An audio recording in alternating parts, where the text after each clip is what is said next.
कल हम लोग पढ़े हैं प्रक्षेप्य गति में जो प्रक्षेप्य का समीकरण है उसको डेरिवेट किए हैं।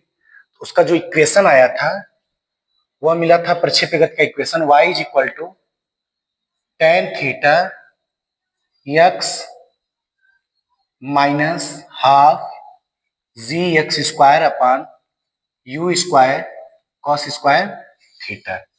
कल हम लोग जो प्राप्त किए हैं यह प्रक्षेप्य गति में सिद्ध किए हैं कि जो प्रक्षेप्य का पथ है, प्रक्षेप्य में जिस पिंड को आप फेंक रहे हैं ऊर्ध्वाधर से थोड़ा सा भिन्न, उसका जो पथ परवलयाकार है। कल हमने क्या सिद्ध किया? इसका पथ क्या है? परवलयाकार। जो इसका रास्ता था, प्रक्षेप्य का पथ था, वो कैसा था? परवलयाकार था। क्यों? क्योंकि यहाँ पे दो वेरिएबल था, एक x और दूसरा क्या था? y। x एक चर है, y दूसरा चर है। x पर अधिकतम घात 2 था, y पर अधिकतम घात 1 था। तो जब एक चर पे दो घात, एक चर पे एक घात होते परवलय का समीकरण होता। कल इसको हम लोग प्रूफ किए हैं। आज प्रूफ करेंगे कि उड्डयन काल क्या होता है, अधिकतम ऊंचाई क्या होती है, क्षैतिज परास क्या होता है, इन सब के बारे में हम लोग डिस्कस करेंगे। सबसे पहले जो समतल में गति है, इसमें पार्टिकल अपने दो एक्सिस के अलांग मोशन कर रही है, एक एक्स और एक वाई। जब इसको हम यहां से थ्रो कर रहे हैं, फेंक रहे हैं, कौन से वेग के साथ फेंके हैं? यू वेग के साथ। क्षैतिज के साथ कितने एंगल से इसको फेंका गया है? थीटा। मान लेते हैं ओ पॉइंट पर से हम पार्टिकल को थ्रो कर रहे हैं, फेंक रहे हैं, और क्षैतिज के साथ यानी कि एक्स एक्सिस हम इसको मान लिए हैं। कौन से एंगल से फेंक रहे हैं इसको? थीटा एंगल से। अच्छा, इसका जो वेलोसिटी है वह है u। इनिशियल वेलोसिटी कितनी है? u है। मैं मान लेता हूं कि यह अपने अधिकतम ऊंचाई पर, यह इसकी अधिकतम ऊंचाई है। कितनी है यह? h। इससे पिंड अधिक ऊपर नहीं जा सकती। अच्छा, u के दो कंपोनेंट, एक क्षैतिज, इसका क्या होगा? ux। ऊर्ध्वाधर क्या होगा? uy। क्षैतिज होगा इसका ux और ऊर्ध्वाधर क्या होगा? uy। u के दो कंपोनेंट, क्षैतिज दिशा में चूंकि x एक्सिस है इसलिए इसको मान लिया ux, या y एक्सिस में u के कंपोनेंट को मान लिया uy। u के दो कंपोनेंट हैं, अगर मैं यहां देखूं, यह है आपका u और u के दो कंपोनेंट, x एक्सिस में ux, y एक्सिस में uy। एंगल कितना है? थीटा। कल मैंने बताया था, क्योंकि यहाँ पे अगर आप लंब ड्रा करते हैं तो अगर यह uy है, यह भी uy को शो करेगा, और यह कोण के सामने की भुजा है इसलिए लंब बनेगा। तो लंब बराबर होता है ये कर्ण, कर्ण साइन थीटा, और यह बनेगा आपका आधार, आधार बराबर होता है कर्ण, कर्ण आपका u है, कर्ण कॉस थीटा। तो ux किसको देगा? u कॉस थीटा को। नॉर्मली हम लोग क्या समझाते हैं, इसके साथ, इस एक्सिस के साथ थीटा लगा है इसलिए यह u कॉस थीटा हो जाएगा, और यहाँ थीटा नहीं लगा है इसलिए यह u साइन थीटा हो जाएगा। तो u के दो कंपोनेंट हो गए, एक u कॉस थीटा और एक u साइन थीटा। तो सबसे पहले हम इसको ब्रेक कर लेते हैं, u को। u के दो कंपोनेंट हो गए, एक आपका हो गया ux, दूसरा आपका हो गया uy। ux कौन सा घटक है? u का क्षैतिज घटक है। अच्छा, uy कौन सा घटक है? ऊर्ध्व घटक है। u के दो कंपोनेंट, एक ux एक uy।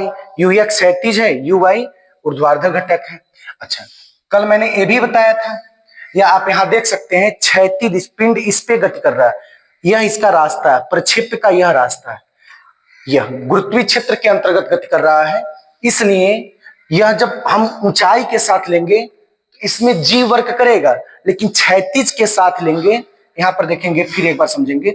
जब ऊंचाई के साथ ले रहे हैं आप, प्रक्षेप्य गति को देख रहे हैं, प्रक्षेप्य में जिस पिंड को आप फेंक रहे हैं उसकी दिशा को अगर ले रहे हैं तो क्षैतिज में गति कर, क्षैतिज में और ऊर्ध्वाधर में दोनों गति करते हुए आगे की ओर बढ़ रहा है। अच्छा, यहां पर क्षैतिज दिशा में इसका वास्तव में रास्ता है नहीं, इस पे चला है, गुरुत्वीय क्षेत्र के अंतर्गत गति कर रहा है, इसलिए क्या कार्य करेगा? जी। यहां पर जब ऊर्ध्वाधर जाएगा जी होगा। इस रास्ते पे नहीं गया है, यह रास्ता नहीं चूज किया है, इसलिए क्षैतिज दिशा में इसकी त्वरण कितनी हो जाएगी? 0। तो क्षैतिज दिशा में हो गया त्वरण 0, और ऊर्ध्वाधर दिशा में इसका, क्षैतिज दिशा में हो गया त्वरण 0, क्षैतिज दिशा में x माने हैं, और ऊर्ध्वाधर दिशा में इसका त्वरण हो जाएगा जी। ऊर्ध्वाधर दिशा में इसका त्वरण हो जाएगा जी। अगर मैं मान लेता हूं पिंड आ गया किसी समय टी पर ए पॉइंट पर, ए पर आने में समय लिया है टी, कितना समय लिया है टी समय, एकदम अपने अधिकतम ऊंचाई को प्राप्त किया और यहां पर मान लेते हैं बी है। अच्छा, क्षैतिज दिशा में यू के कंपोनेंट यू cos थीटा, ऊर्ध्वाधर दिशा में यू sin थीटा। अधिकतम जो इसको हम फेंक रहे हैं कितनी ऊंचाई तक गया है ए ऊंचाई तक, ए से ऊपर नहीं जा सकता। अच्छा, अगर यहां पर मैं कहूं कि इसका अंतिम वेग 0 हो गया, जनरली इसको कह दिया जाता है यहाँ पे पिंड का अंतिम वेग 0 हो गया, भी 0 हो गया, यू से आपने फेंका भी 0 हो गया, तो जहां से इसका वेग अगर 0 हो गया तो पार्टिकल को सीधे वहीं से नीचे आ जाना चाहिए, ए से ठीक इसको नीचे आ जाना चाहिए। जब वेग 0 हो गया तो पार्टिकल को ठीक यहीं से 0, जब 0 हो गया तो नीचे आ जाना चाहिए, लेकिन नीचे नहीं आ रहा, आगे भी बढ़ रहा है, यहां से आगे बढ़ के तब फिर नीचे आ रहा है, आगे भी बढ़ रहा कंटिन्यूअस और नीचे भी आ रहा है। यहाँ देखिए, यहाँ पे आगे भी बढ़ा, नीचे भी आया थोड़ा सा, फिर आगे बढ़ा है, फिर नीचे आ रहा है।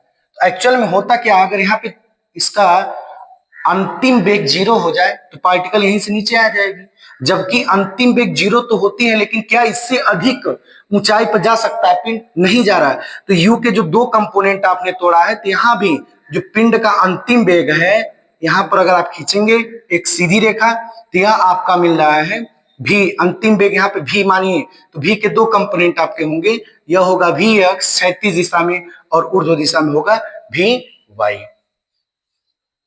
क्षैतिज दिशा में भी एक्स, ऊर्ध्व दिशा में भी वाई। इससे पिंड अधिक ऊंचाई पर नहीं जा सकती, क्यों नहीं जा सकती, क्योंकि जो इसका ऊर्ध्व वेग है वह 0 है, ऊर्ध्व वेग 0 हो गया, क्षैतिज दिशा के साथ इस वेग के साथ आगे की ओर बढ़ते हुए कहां तक जा रहा है बी तक, और जैसे थोड़ा सा आगे बढ़ रहा है, अब यहाँ पे क्षैतिज वेग भी कार्य कर रहा है और ऊर्ध्वाधर वेग भी कार्य कर रहा है। अब यहाँ पर आपका भी एक्स भी कार्य कर रहा है और भी वाई भी कार्य कर रहा है। जैसे आगे बढ़ेगा यहाँ पर आएंगे, यह परिणामी वेग भी है, इसका यह क्षैतिज घटक, यह ऊर्ध्व घटक, यह भी वाई होगा, यह भी एक्स होगा, कंटिन्यू आगे भी बढ़ रहा है नीचे भी आ रहा है। तो जब यहां से थोड़ा सा आगे बढ़ेगा तो दोनों वेग कार्य करेगा, क्षैतिज भी ऊर्ध्वाधर भी। जब अपने अधिकतम ऊंचाई पर है तब एक ही वेग कार्य करता है, वो है भी यक्स, क्षैतिज दिशा वाला वेग। ऊर्ध्वाधर दिशा वाला वेग इसका हो जाएगा 0। अब हम प्राप्त करते हैं, अगर ओ से हम ए तक लें, ओ से ए तक गति को लेंगे, हमें सबसे पहले फाइंड करना है उड्डयन काल, उड्डयन काल, टाइम ऑफ फ्लाइट। उड्डयन काल किसे कहते हैं, पिंड जो ओ से हम फेंके हैं कहां तक गया है बी तक, अपने पूरे उड़ान में ओ से ए तक गया, ए से बी तक आया, यहाँ बीच में अनेक पॉइंट्स हैं, यहाँ पर उसको हम शो नहीं कर रहे हैं, अनेक पॉइंट्स उसको शो नहीं कर रहे हैं। आप इस पे जो भी स्पर्श रेखा खींचेंगे, आप जो भी स्पर्श रेखा खींचेंगे वो परिणामी वेग को देगा और वहां से दो कंपोनेंट बनेंगे, यहाँ से दो कंपोनेंट बनेंगे, ठीक है। इसको हम शो नहीं कर रहे हैं अभी, बस सीधे समझिए कि उड्डयन काल क्या है, टाइम ऑफ फ्लाइट। जब पिंड को हम फेंक रहे हैं, जिस पॉइंट से फेंके हैं और जहां जाकर गिर रहा है फाइनली अंतिम में, वहां तक के समय को उड्डयन काल कहेंगे। उड्डयन काल एक समय है, उड्डयन में ऐसे समझिए कि पूरे उड़ान में जो समय लग रहा है, पूरे उड़ान के दौरान लगने वाला समय उड्डयन काल कहलाता है। यानी कि ओ से गया ए पर और ए से आया बी पर, तो ओ से ए से बी तक जाने में जो कुल समय लग रहा है उस कुल समय को बोलेंगे उड्डयन काल।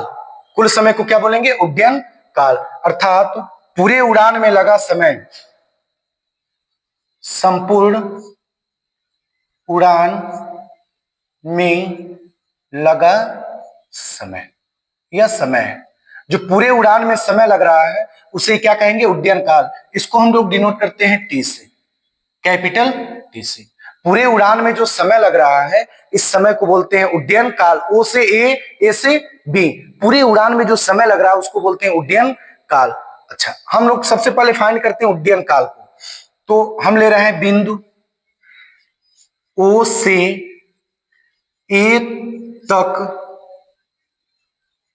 ऊर्ध्व दिशा में गति लेने पर, हम कहां से कहां तक गति को ले रहे हैं? ओ से ए तक, ओ से ए तक ऊर्ध्व दिशा में। ऊर्ध्व मीन्स वाई एक्सिस के लॉन्ग, ऊर्ध्व मीन्स क्या है? वाई एक्सिस के लॉन्ग। ओ से ए तक, ए तक जाने में कितना समय ले रहा है कण? टी समय, स्मॉल टी समय। ओ से ए तक लगा समय बराबर टी माने हैं। हम इसको मान लिए हैं कि ओ से ए तक जो गया है कण कितना समय लिया है? टी समय, स्मॉल टी समय लिया है।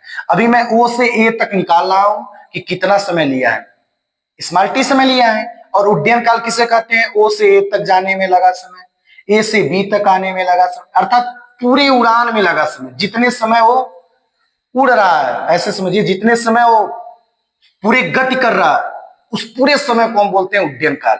ओ से ए से बी पूरा ये जो समय लगेगा इसको उड्डयन काल बोलेंगे। अच्छा, ओ से ए तक जो गया है इसमें हमने कितना समय मान लिया है?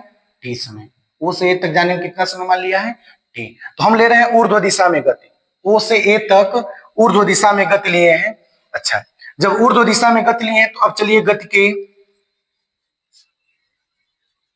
गति के प्रथम समीकरण से, गति के प्रथम समीकरण से। गति का प्रथम समीकरण क्या होता है? v is equal to u plus a t, v is equal to u plus a t. अब एक्चुअल में आप गति कहां ले रहे हैं? ऊर्ध्व दिशा में, वाई एक्सिस के लांग। तो वाई एक्सिस के लांग लेंगे तो यहां लिख दे रहे हैं हम वाई, ये सब वाई एक्सिस के लांग ले रहे हैं। अच्छा, अब आप बताइएगा जब ओ से ए तक गया है, भी कौन सा वेग है इसमें? गति के प्रथम समीकरण में भी कौन सा वेग है? अंतिम वेग है। अच्छा, आप ऊर्ध्व दिशा में जा रहे हैं तो ए पॉइंट पर देख रहे हैं इसका ऊर्ध्वाधर वेग कितना हो रहा है? 0। काम कौन सा वेग कर रहा है? क्षैतिज। तो ऊर्ध्वाधर वेग आपका कितना होगा? 0। यहां पर ध्यान देंगे जो भी वाई है यह हो जाएगा आपका 0। अच्छा, यू वाई बताइए। ऊर्ध्व दिशा में जब आप जा रहे हैं, ऊर्ध्व दिशा में आप जा रहे हैं तो यू वाई का, यू वाई मीन्स क्या है? यू का कंपोनेंट।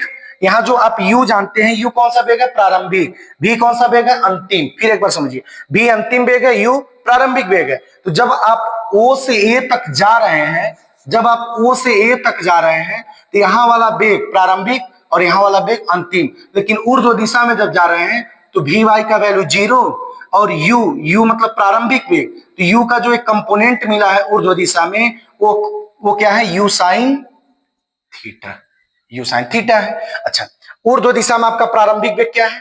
You sine theta. अंतिम वेग क्या है? 0। ऊर्ध्व दिशा में ले रहे हैं, ऊर्ध्व दिशा में अंतिम वेग 0 और ऊर्ध्व दिशा में प्रारंभिक वेग यू साइन थीटा। तो ऊर्ध्व दिशा में आपका जो प्रारंभिक वेग है यह है यू साइन थीटा। अच्छा, ऊर्ध्व दिशा में आपका त्वरण, ऊर्ध्व दिशा में यहाँ पे त्वरण लिखे हैं, ये कितना काम कर रहा है? जी। लेकिन जब आप ओ से ए तक लेंगे, अगर आप ओ से ए तक लेंगे तो ओ से ए तक लगातार इसका वेग घट रहा है। जो कण फेंके हैं यहां से प्रक्षेप्य किया गया है, ये लगातार इसका वेग घट रहा है, इसलिए कौन सा जी कार्य करेगा? माइनस। ए की जगह पे लिखेंगे minus G T. G T को इधर लेते आइए, माइनस जी टी आएगा तो हो जाएगा plus g t is equal to u sine theta and t is equal to u sine theta. G इधर मल्टीपल है, टी में ट्रांसफर करेंगे डिवाइड हो जाएगा। तो टी बराबर कितना आ गया? U sine theta upon g. Small t बराबर आ गया u sine theta upon g. अर्थात ओ से ए तक जाने में लगा समय कितना आया? यू साइन थीटा अपन जी। इसलिए बिंदु ओ से ए तक जाने में लगा समय, समय कितना आ गया आपका? U sine theta upon g, u sine theta upon g आया ओ से ए तक। इसलिए संपूर्ण उड़ान में लगा समय अर्थात उड्डयन का संपूर्ण उड़ान में लगा समय, इसको किससे लिखेंगे? कैपिटल टी से। अब ध्यान देंगे, ओ से ए तक जाने में कितना समय लग रहा है? टी। कहां से कहां तक? ओ से ए तक। तो जितने समय में यह ओ से ए तक अपने अधिकतम ऊंचाई पर गया है, उतने ही समय में ए से कहां तक आएगा, बी तक। तो आप ओ से ए तक समय को, ए से बी तक समय को, दोनों समय को जोड़ देंगे, पूरे उड़ान में लगा समय हो जाएगा। ओ से ए तक जाने में कितना समय लगा है, यू साइन थीटा अपन जी। ए से बी तक आने में भी कितना समय लगेगा, ए से बी तक आने में भी कितना समय लगेगा, यू साइन थीटा अपन जी। वो जितना समय ले रहा है ओ से ए तक जाने में उतना ही समय लेगा, यानी कि जितना समय ले रहा है ओ से ए तक जाने में उतना ही समय लेगा ए से बी तक आने में। दोनों समय सेम है, ओ से ए तक टी, ए से बी तक भी टी। टी टी कितना टी हो गया, 2t। टी का मान रख दीजिए 2, टी का मान यहां से रखेंगे, अगर you sine theta upon g आया है यहां पर रखेंगे आप यू साइन थीटा अपन जी। इस प्रकार आपका उड्डयन काल का फार्मूला निकल कर आ गया, टी बराबर 2u साइन थीटा अपन जी। आपका यह उड्डयन काल निकल गया। इसको स्क्रीनशॉट ले सकते हैं, इसको मैं अलग से लिख दे रहा हूं, जो उड्डयन काल का ओनली फार्मूला आया, टी बराबर यू साइन थीटा अपन जी। अच्छा, उड्डयन काल हमारा निकल कर आ गया, टी बराबर 2u साइन थीटा अपन जी। अब हम लोग निकालेंगे अधिकतम ऊंचाई, सेकेंड निकालेंगे, अधिकतम या महत्तम ऊंचाई।